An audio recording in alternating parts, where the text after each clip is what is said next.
la 7e fois que je suis à Média en scène, vous voyez? Et c'est la première fois que je suis vraiment heureuse parce que la loi a été votée pour que la formule TVA soit en place à temps qu'elle devienne pérenne avec l'application du European Media Freedom Act, la législation européenne sur la liberté des médias, qu'a évoqué Madame Veil, Sibylle. Et donc, nous passons immédiatement sur la question, et vous n'avez aucun doute du tout, l'audiovisuel public est-il utile à la démocratie? L'exemple britannique, l'exemple français vous montre qu'il est nécessaire à la démocratie. Radio France est le service public le second le plus ancien du monde après la BBC. Et la BBC a été conçue comme Radio France avec la même mission, l'universalité d'accès, aussi le focus sur l'information. Depuis 1927, la BBC a une charte royale de 10 ans et je confronte maintenant, en avance, 2027, ça sera la 5e charter sur laquelle j'aurai travaillé. Donc, les gens du service public, nous sommes très, très déterminés. Je ne suis pas du service public, je suis analyste de tout ce que vous pouvez vous imaginer qui tourne sur ce sujet. Mais en tout cas, c'est un moment de vous inciter à vous battre parce que the European Freedom Act est très clair et une directive avec beaucoup de pouvoirs qui devraient être appliqués en France. Par exemple, la gouvernance indépendante du Parlement, eh bien, ce n'est pas le cas ici, puisque le PDG de France Télévisions a un mandat de 5 années. Les mandats de Tim Davie, le PDG de la BBC, et de Alex Mahan, la PDG de Channel 4, sont permanents. C'est une différence fondamentale. On ne peut pas intervenir avec les PDG de nos services publics. Il y a aussi une chose absolument fondamentale à la BBC, elle n'a jamais eu la publicité, sauf sur leurs offres à l'étranger. C'est une ligne rouge. L'impartialité de tous les contenus diffusés, eh bien, ça, c'est le point fondamental du European Freedom Act. Et donc, il faut vous battre pour l'application du European Media Freedom Act ici, parce que l'impartialité de tous les contenus diffusés, comme on l'a vu dans la session précédente, eh bien, c'est la clé de ce qui va attirer les audiences et les garder pour vous. Et vous devez les garder, parce qu'il y a une grande attraction. Ce que fait Mark Zuckerberg ou Musk, c'est une position de faiblesse. L'impérialisme américain n'a jamais marché en Europe, et je vous dis ça comme ancienne américaine, OK? Alors, et comme francophile déterminée, ça n'a jamais marché, ça ne va pas marcher, et la force de frappe, c'est l'Union européenne qui va leur donner ça, parce qu'il y a aussi, comme l'a évoqué Sibylle, Digital Services Act, il y a aussi the Digital Markets Act. Il va falloir que l'Europe se défende, et en entier, et tous les services publics ont le même intérêt, tous les journaux ont le même intérêt, tous nous avons le même intérêt, parce qu'il y a une chose qui est absolument extraordinaire, c'est la hausse de la mésinformation. Donc, toute cette présentation en entier sera mise sur le site web de la conférence. Donc, je ne vais pas passer du temps si vous êtes spécialiste de BBC, vous pouvez toujours...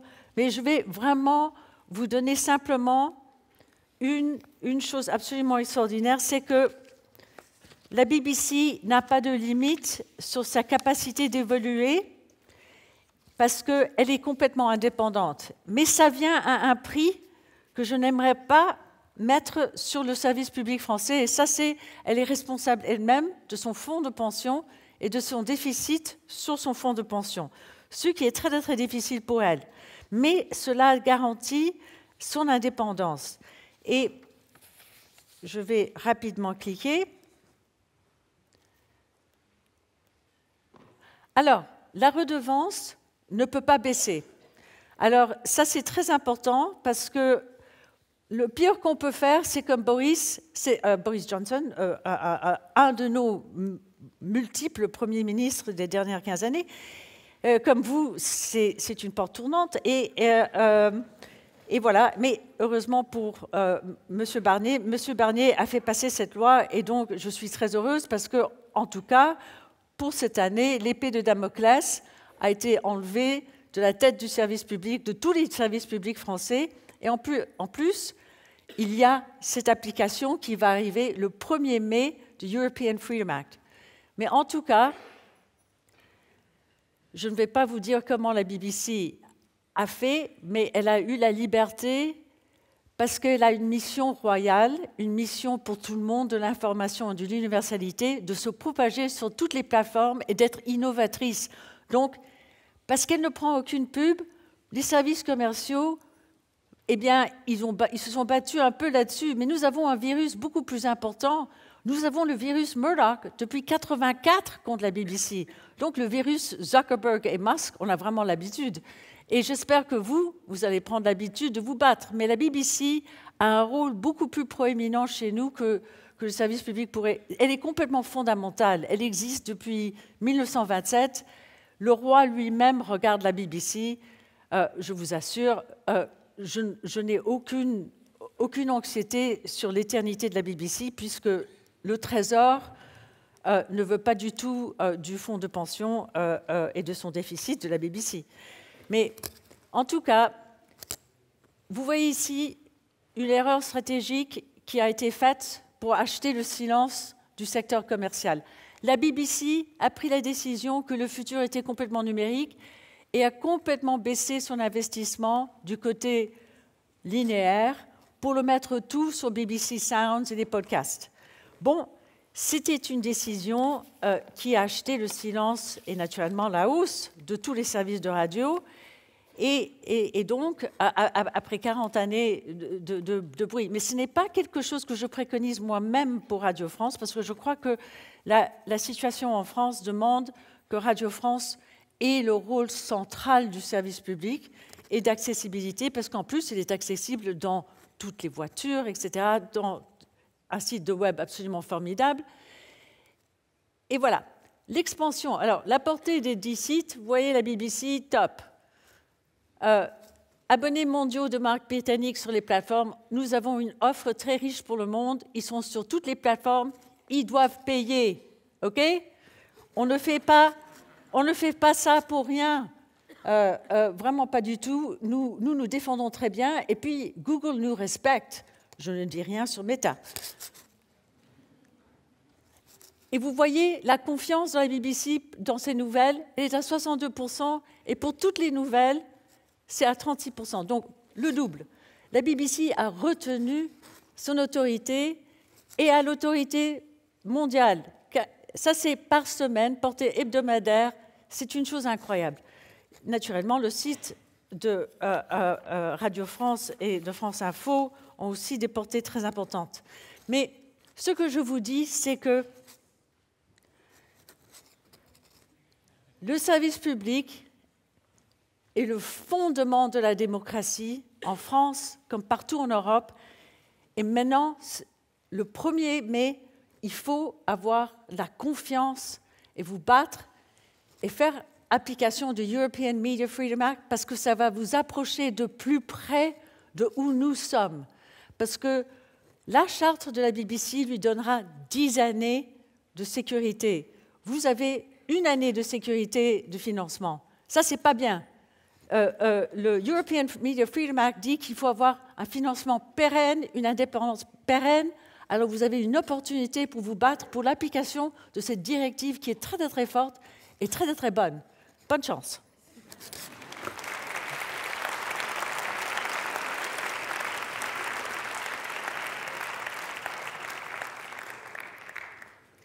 Est-ce qu'il y a des questions? Oui, monsieur?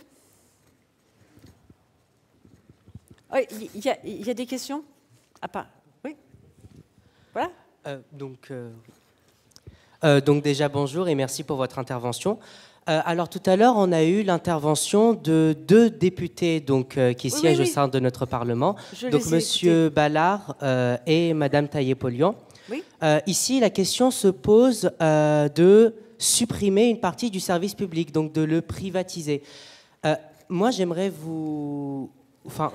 savoir ce que vous pourriez répondre à l'argument consistant à dire que... C'est impossible. Oui. C'est très rapide. Ah bah c'est direct. C'est absolument impossible de privatiser un service public. Impossible.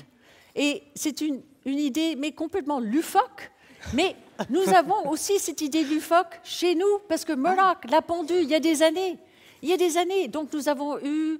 Est-ce qu'on va privatiser Channel 4 depuis 97? Nous avons passé des années à passer là-dessus.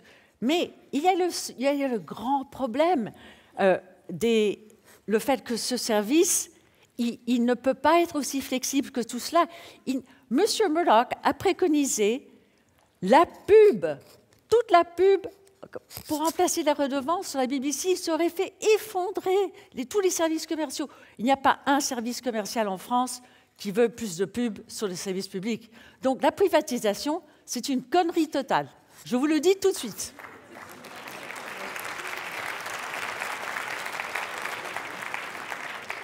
Personne ne veut des fonds de pension des civil servants.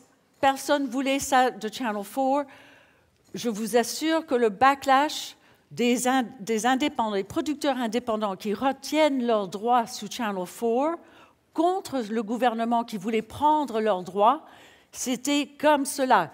Donc, je vous assure, on se défend très bien. Et comme vous le voyez vous-même, on n'a qu'à durer plus longtemps qu'eux, OK?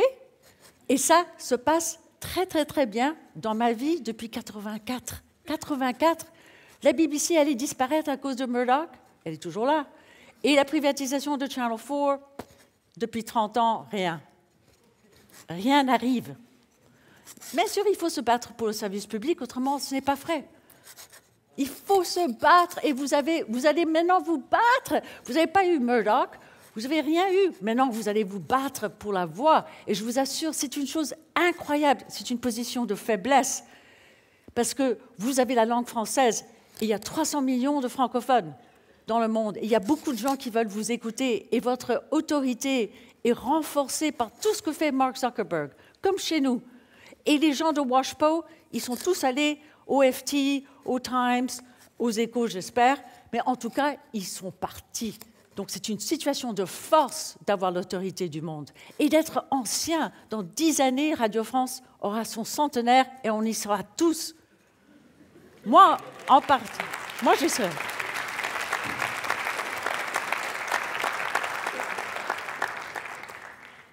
Oui. Oui, allez-y.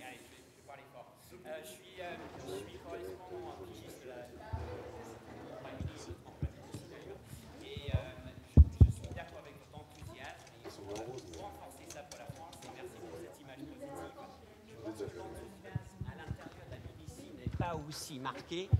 Merci. Voilà, comme ça, je ne crie plus.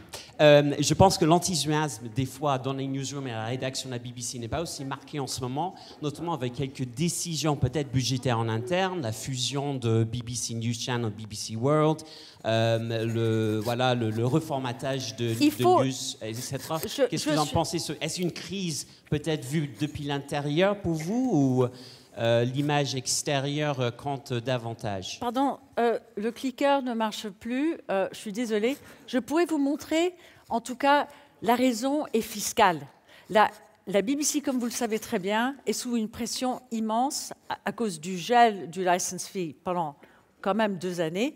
Et en plus, le fait qu'ils doivent faire des épurations de leurs opérations tout le temps pour faire face au fait que, naturellement, comme vous le savez, ils ont perdu 500 000 payants. Enfin, il y a une évasion de 10%.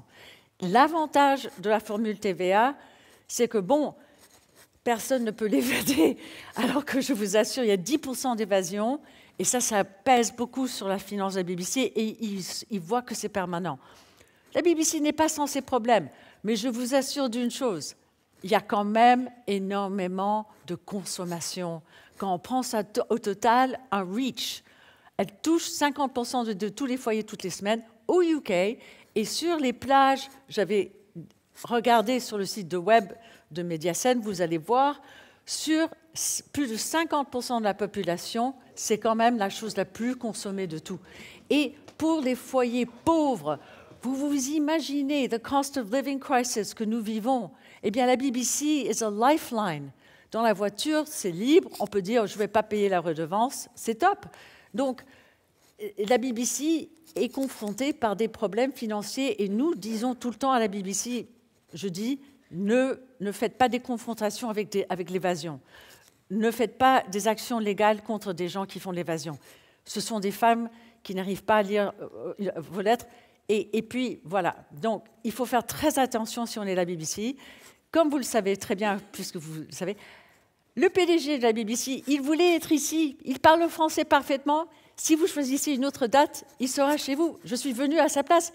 En tout cas, Tim Davie, il a dit, mon job, c'est une boîte de Pandore. Tous les jours, j'arrive au bureau, et puis elle explose. Il y a quelque chose qui va mal. Il y a un présentateur qui s'est fait, avoir avec un problème. Mais en somme, si tous les problèmes viennent du celebrity culture, c'est que la BBC est toujours relevant. Elle est toujours dans le visage des personnes. Et puis, à Noël, elle a eu un succès incroyable. 12,5 millions de téléspectateurs pour Gavin et Stacey, c'est quand même incroyable. Pour les grands sujets. Donc, je vous dis simplement que c'est une force et le roi l'adore. Et il s'intéresse énormément à l'extension de la charte. Donc, je suis très confiante.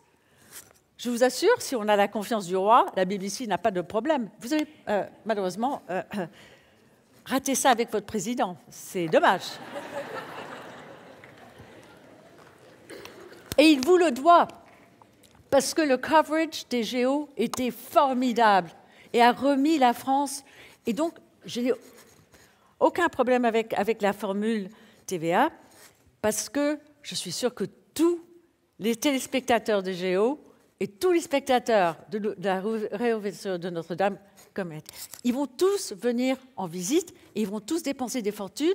Et l'économie française dépend énormément du tourisme. Elle va monter. Donc, de nouveau, je crois qu'on peut être optimiste sur la formule TVA.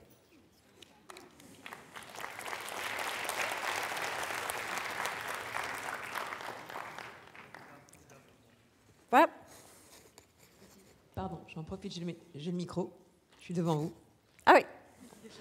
Vous avez évoqué le désinvestissement de la BBC du linéaire vers le numérique en évoquant que ça avait été défavorable pour eux, que vous déconseillerez cette démarche à Radio France ou aux médias publics français. Enfin, vous pouvez en dire un petit peu plus de ce que vous voulez dire ? Ce que je veux dire, c'est que de retirer du linéaire et de viser tout sur le numérique a été une erreur stratégique, selon moi, parce que l'écoute de la radio, de la BBC, qui est sans pub, a baissé, c'est tout. Ils ont abaissé la qualité de la radio, et puis James Purnell, qui était le chef de la radio à l'époque, moi, j'ai déconseillé ça. J'ai dit, écoutez, votre public, il va être vraiment choqué si vous lui dites tout le temps, il faut aller sur BBC Sounds, il faut être abonné à BBC Sounds, il faut écouter des podcasts, etc. Il fallait faire ça en surplus de l'offre linéaire. Ils ont tellement désinvesti, ils ont tellement enlevé le marketing de la radio, de la BBC, a chuté. Elle a été balancée par James Purnell. C'est un fou du numérique, celui-là. Il est parti, heureusement.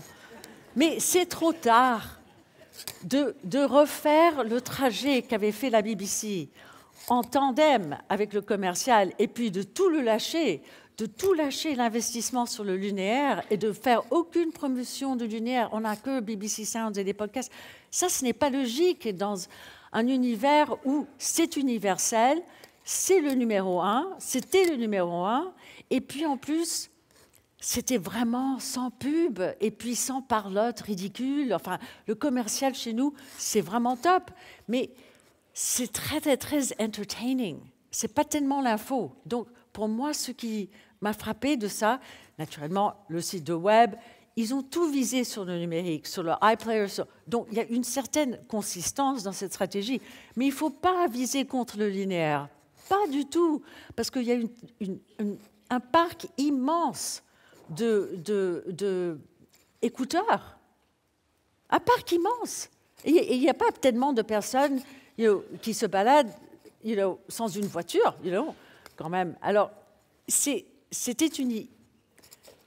Il y a beaucoup d'histoires là-dedans et je me suis beaucoup battue avec James Purnell qui me déteste. Alors, tout ce que je vous dis, c'est que comme je suis très vieille, j'adore les données, j'ai dit de pousser les vieux comme moi ou tout le monde qui a plus de 40 ans sur leurs ordinateurs, sur leur phone. C'est pas une tellement bonne idée pour la radio qui a toujours été notre universalité de base, comme la vôtre.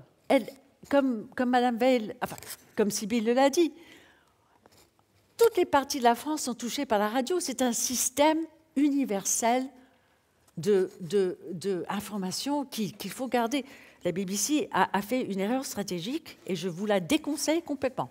Mais il faut naturellement investir sur toutes les plateformes tant que vous pouvez et naturellement convaincre le commercial que ça ne va pas heurter la pub sur le commercial parce que ça ne va pas heurter d'être présent et d'être plus présent et surtout en avance de vos élections présidentielles de 27.